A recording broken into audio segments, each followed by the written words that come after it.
Hey, are you a renter who has been legally prohibited from painting, or a homeowner who just doesn't feel like it? Then sit down, because I have some great ideas to make your house cute without picking up a paintbrush. Welcome to Laugh Cry DIY. I am your host, Katie, and on this channel, we love DIYs, decor, and delightful tips to make your home feel cute even if you're feeling broke as hell. And today I am tackling one of the most common questions I get and one of the biggest pain points for everyday renters, and that is, what do you do if you can't paint your house? Maybe your landlord is strict, or maybe you're feeling lazy and you don't want to deal with the hassle, but you still have to deal with some big, blank, boring walls that you want to fill in cute ways. Lucky for you, today I'm going to walk you through 10 ideas to decorate without paint. Some of these are more dramatic, some of these are more traditional, some of these are more eclectic, but they are all budget-friendly options that you can buy or DIY or adapt according to your personal taste and style.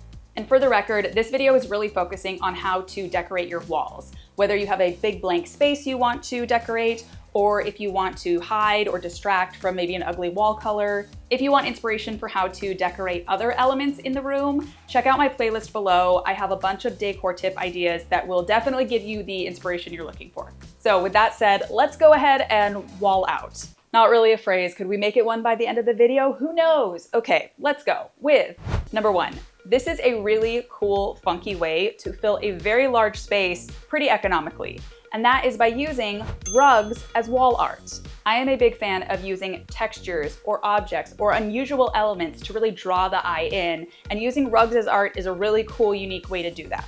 Depending on the size or the shape or the texture, it can be really dramatic, it can be really subtle, but it's very unexpected, and I think that's the coolest part. For example, you can go really high drama like they did with this beautiful Moroccan rug. It's a really large scale, and the color and texture just really warm up the space. This is another great example, especially for those of you with gray walls or floors. It takes up a lot of space, but the pattern is kind of subtle, and it just adds a nice detail to the space. Now, if you, like me, are someone who likes a lot of drama, print, and pattern, you might also consider doing a whole wall of rugs. Like, look how sick this is. You could do color coordinated rugs, you could do kind of pattern clashing, but either way, it's a really eclectic way to make a space interesting. But you don't have to go very large and dramatic with your rugs. For example, you might use a simple runner rug like they did to hang above this sofa. Or I really like how they used these smaller contrasting rugs on the wall in this bedroom. Using rugs is also a really great way to fill a kind of corner or a dead space, or like maybe a little spot by your entryway or walkway that you kind of don't know what to do with, but you know it needs something. For example, you can see here, this is a very simple little vignette, but by just adding this simple hanging rug with a chair and a few plants, it feels really beautiful and styled and intentional. And you can see how a space like that might look boring otherwise. Now, when it comes to sourcing those rugs, you could thrift them, you could get tapestries, you could get blankets. Again, you really just want to think about the size and the texture, or even the shape. Like, I've even seen cow hides on a wall, which looks really interesting and cool. I also know a lot of girls are kind of doing DIY tufted rugs, so that's a great option. And for the record, the thicker and larger your rug is, you will also get a little bit of sound dampening. So if you're living with like noisy roommates or kids or something like that and you need a little soundproofing, using a rug on the wall might be a good idea. Also, to mount these, you can use quilt hangers, which have built-in little clips. You can nail it straight into the wall. You could get another type of curtain rod to like drape it over. So I think there's a lot of cool flexibility in how you present it and where you put it. Now, in the same vein, let's talk about number 2, woven or macrame wall hangings. Similar to rugs in a sort of same but different way, these types of wall hangings can help you fill a lot of space. They can also help you hide or distract from something maybe on the wall that you don't want people to see. But I really like them for the texture that they add to a space. For example, I love how this large hanging piece takes up so much space, but it also has a nice earthy palette to kind of ground it. And again, like rugs, you want to think about the size, the shape, the texture, even the length. For example, I think this piece is really interesting. It has that round top, but it also has this asymmetrical bottom, along with the ombre color fade, which looks really unique. And I really love this placement on the wall because it's hung in a space that otherwise could feel pretty dead. And again, if you're like me and you like drama or high impact, check out this beautiful circular piece. It is so eye-catching on just a simple white wall, and that shape really even helps to kind of soften the room and create a really cool moment. I also like when these are super sculptural or textural. Like, I love the layers of these woven leaves. It really makes it stand out, and that color palette plays so beautifully with the other elements in the room. But if you're a more subtle person, and that's okay, a simpler sort of traditional macrame adds such a nice bit of texture, especially in a bedroom or somewhere where you want a lot of softness and coziness. And of course, macrame really lends itself to a boho style, so if you're a boho girly, go get yourself some macrame yesterday. And you can get these everywhere. You can source them on Etsy, they have a lot on Amazon. Some of these are about 50 to 100 bucks for the larger size, so it's actually pretty economical to fill that wall space. And of course, you could DIY them yourselves. Whenever I see those like dip dye versions that are kind of ombre, it really makes me want to do something like that on my own because it's so pretty and the color variations look so cool. So I'm just saying, you have a lot of options for whatever you want to do. Now, let's get a little spicy and move this to the bedroom because we're gonna talk about doing an oversized headboard. This is such a great hack to fill a really large space or to maybe even distract from a color that you don't like. If you choose a really dramatic headboard, you can really pull focus and not worry about the rest of the walls. So you can really lean into your oversized headboard either horizontally or vertically. For example, if we're talking vertically, you can use a rug as a sort of faux headboard. I really like how they used this multicolor rug because of its texture. It just adds a really fun little pop to the room. And here's another beautiful example of using a rug as a headboard. Personally, I really like the color here, and I like the fringe trim on the bottom, again, for a little bit of texture. You can also do something even more dramatic and do this sort of half canopy style above your bed. This is a really simple DIY, and you could do any pattern you wanted. I also like that sort of swooping over version because it's not as cumbersome as getting in and out of an actual canopy bed. It can also be very budget friendly if you use like thrifted sheets or thrifted fabric or something like that. But if a canopy is not your vibe, you can also consider a longer wall-to-wall style headboard. This can be very glamorous, very dramatic. Personally, I love when these have an interesting shape. You can see here, they did a full wall-to-wall in this scallop pattern, and these are actually individual panels that hang on the wall. This is another example of that same shape. I think the pattern is so pretty, and even though it doesn't go wall-to-wall, you can see that it extends beyond the side tables, and that makes it feel really extra dramatic. You can also use wood or textured wall paneling to create that headboard. That can add a nice natural texture to the room. But if you're not much of a DIYer and you don't want to have to like make a whole panel or something like that, just do my favorite hack, which is adding a folding screen behind your bed. That can give you both horizontal and vertical height, and you can see here how beautiful that looks. IKEA also makes these woven Tolkning headboard panels. They're $60 each, and you can buy as many as you want to create whatever effect you want. So again, you can buy, you can DIY. I've even seen girls upholster cardboard and then stick that to the wall to create that whole effect. So I know it seems kind of intense, but it's actually not as hard as you'd think. And for the record, if you do this hack, please send me a picture because I love to see how you guys adapt things to your own taste. That said, we're not done. We got a lot more ideas. So moving on. Now, when we're talking about filling walls, people often think of a gallery wall as the go-to option to fill a wall. But I think there are other ways to do kind of alternate gallery walls that don't require pictures and can help you show off cool or kind of personal things. Specifically, if you are a vinyl lover or a music collector, then you should do a record wall. There are so many ways to do this according to your own like personal aesthetic taste, and there's so many different types of record display holders. I will actually link my Amazon list below if you're interested.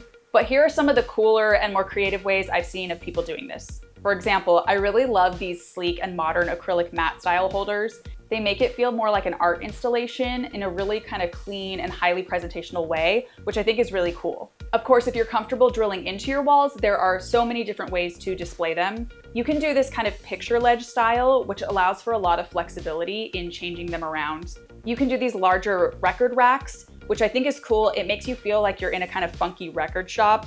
And that really works if you have a really large collection. Of course, if you want it to be a little more simple or buttoned up, you can do really simple record frames, and they have a lot of versions of these, whether you want a black frame or a white frame or a wood frame. And you can always add more drama by hanging them from floor to ceiling. Like, I love this arrangement. Obviously, the more you do, the more dramatic it looks, but it's just such an easy way to fill the wall without having to paint. Now, personally, if you're someone who likes to change things up a lot, or you're kind of commitment phobic, I would definitely suggest kind of the ledge style where you can easily change them out. I've heard of people displaying the records kind of seasonally, even like through seasonal colors or by theme, like all female artists, or other themes for like a dinner party. But whatever you do, I think there's a lot of fun and funky ways to mix it up. And I will say, if you're a record collector, they should absolutely be on display because they are works of art on their own.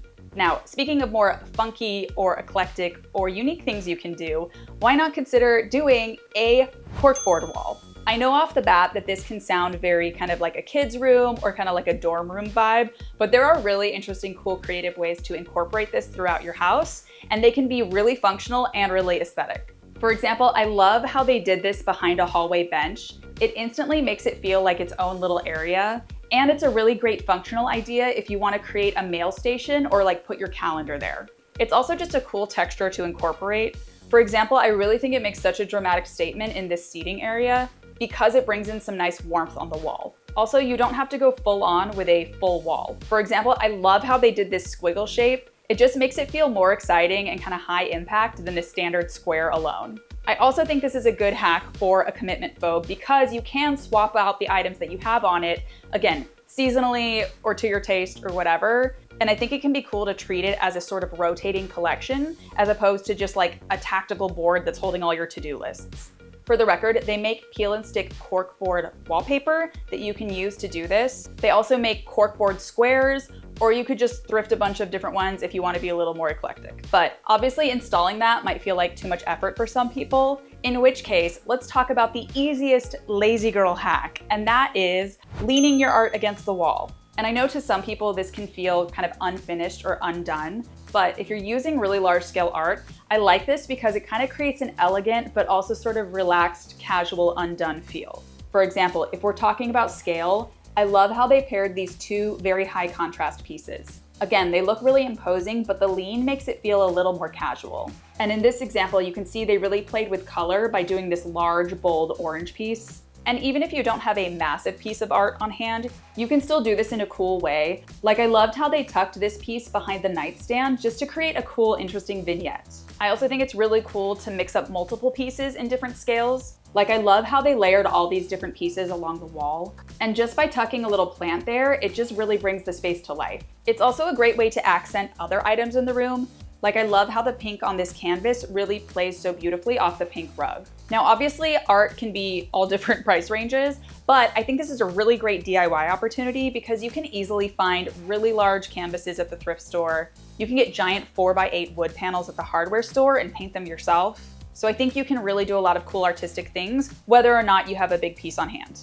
Now, obviously we're talking about big blank walls, but the truth is that not all walls are solid. Some walls have windows, and those can seem kind of dry or boring or blank because there's not much wall space to hang things on. So in that case, I think one of the cooler things you can do is add a pop of color or pattern or fun by changing the window treatments, specifically adding Roman shades. Obviously you can do this with curtains, but Roman shades are very cool. For example, I love how these stripes add a really nice bold graphic pattern that makes it feel really chic. You can go even more bold with a really bright color or high drama pattern like this. And this is a really great thing to do in something like a bathroom where you want to add a lot of personality in a small space. I'm also seeing more of this subtle ribbon trim style that feels very chic but understated. I actually did something similar in my own bathroom. I actually created a little cafe curtain using the existing blind infrastructure to add these little simple trimmed curtains. I will link that whole makeover below so you can find out more about how I did that. But it's proof that sometimes you can even work with the existing kind of blind infrastructure to create something cool. And what's great is that you can work with the blinds you have. I will link some tutorials below for either adapting blinds or just doing Roman shades over them if you can't touch the blinds you have. But really, there are so many ways to do this, and I just think it's a very underrated and often wasted opportunity to add some little to your life. And now let's talk about an even more underrated and rarely used technique to bring some fun to a wall. And that is through lattice work or trellises. For the record, trellises are square and lattice are crisscross, but they're all basically the same. This is a technique to add a lot of really cool visual interest and texture, whether or not you use it for plants. For example, I love how they used this trellis to create a fun little plant wall in this smaller space. Conversely, you can see this very dramatic Aztec design is super graphic and super eye-catching. It practically looks like wallpaper, but it adds so much character to the room. But if you're not that crazy, this is another example that is more subtle in terms of the white on white color, but it still adds that interesting feature to the room. Here's another example of how they added plants to lattice work up the wall. Obviously, this is a huge wall, but you could see how that could look cool anywhere. And if you're a color-loving maximalist like me, you can also use lattice to do color contrasting. For example, you can see here how the white really pops against that green. Or if you don't have green walls, you could paint the lattice that color. And again, you could also create a wall-to-wall headboard for extra drama. For the record, you can also use them as divider walls. I added my own trellises to divide my kitchen and dining room, and it's such a cool, subtle way to create some division. By the way, if you're wondering where to get this stuff, you can buy 4x8 panels of lattice work at the hardwood store for like 50, 60 bucks. You can buy folding screens that are in that same type of pattern. They also make headboards that look like that. So there are a lot of options to incorporate that feature into your space in different ways. Now, let's keep the train rolling with another feature that is used, but isn't always used to its potential, in my opinion. And that is chalkboard walls. And this is an option for my very artsy people. I know when you think chalkboard walls, you kind of think the classic farmhouse or kind of like a kid's room, but there are more kind of funky and functional ways to incorporate them that you might not think about.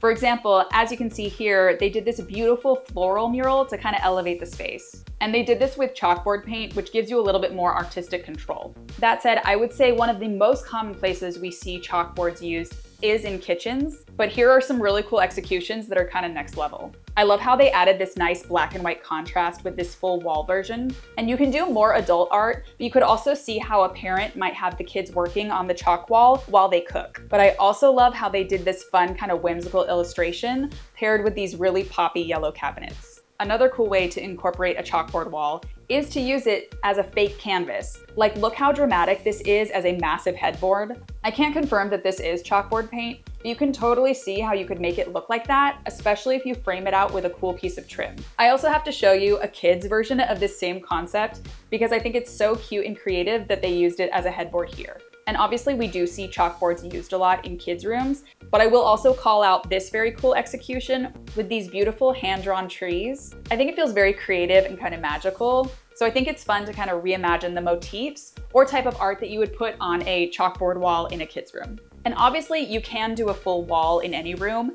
And I do think it is cool to do it in a kid's room because it can also grow with them as they become a teen and their friends can come over and like graffiti it, you know?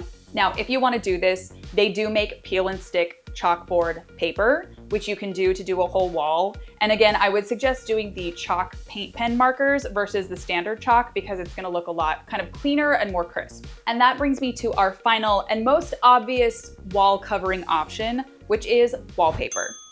And I did not start the video with this because it felt too obvious, but I adore wallpaper of all types. You can do a very subtle, simple, neutral print. You can do a really dramatic, bold graphic print. I am particularly fond of jungle prints or tropical prints. Clearly, I am a wallpaper girly. I have done a lot of wallpapering on this channel with all sorts of wallpaper. And I just want to give you my mini masterclass in what you should know as a renter about wallpaper. Number one, you can get peel and stick. You can get unpasted, you can get pre-pasted. If you're a renter, I would suggest doing peel and stick or unpasted wallpaper put up with liquid starch. You can put fabric or unpasted wallpaper up with liquid starch, and it is a very renter-friendly hack. I have done this many times in many different formats. I used it for my dining room wall mural. I just wallpapered my own kitchen cabinets using liquid starch and fabric. I did a fake little headboard using a bed sheet and liquid starch. I'll link several wallpapering videos below. You can also do peel and stick, but if you're doing peel and stick, you should do a very high quality, very thick wallpaper because it's easier to put on and it's easier to take off. However, when you're doing peel and stick wallpaper, it really depends on the strength of your paint. If you have a freshly painted apartment and that paint has not cured, it will peel off when you take it off. And frankly, if you're doing any renter-friendly changes, I always feel that emotionally you should be prepared to have to repaint if you have to do that. Additionally, depending on your square footage, wallpaper can be quite pricey. So I do think that fabric can sometimes be a better choice, or your cheapest option always is unpasted wallpaper. Honestly, I will probably do an entirely separate video on all of my wallpaper knowledge, but I just wanted you to know these things as a renter, as someone who has done it all, seen it all, and made every mistake. I will also tell you that my personal favorite trick when it comes to wallpaper is not doing wallpaper with a repeating pattern, it's doing wall murals, especially in a smaller space. The extra scale feels really grand and it really makes you feel like you've walked into a really unique kind of enveloping space. And that is why I have done it in 2 of my dining rooms. And if you're wondering what brands I might recommend, I will link a bunch of brands below, as well as my wallpapering shopping list if you're interested. So, those are all my tips for today. Per usual, please drop any of your own tips below, especially if you have great hacks for filling really boring blank spaces. If you found any of this helpful, please give me a like. Hey, get crazy, give me a subscribe. Or subscribe to my newsletter, link down below. I send out monthly DIY decor inspiration. It's just a fun little hit of stuff. And again, if you're looking for other inspiration, definitely make sure to check out my full playlist. Everything will be linked below. But as always, I do hope this was helpful. I hope you learned something new. I hope you got a little funky inspiration. So I hope you will try one of these ideas and send me a photo. Email me, DM me. I want to see more DMs. I want to be a creep. Okay, bye.